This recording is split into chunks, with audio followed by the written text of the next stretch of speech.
मर्कटसुन्दरदन्दिमुखम् भुजगेन्द्रसुसर्पगदाभरणम्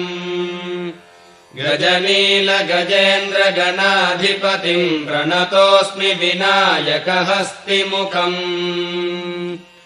सुरसुरगणपतिसुन्दरकेशम् ऋषिगणपतियज्ञसमानम्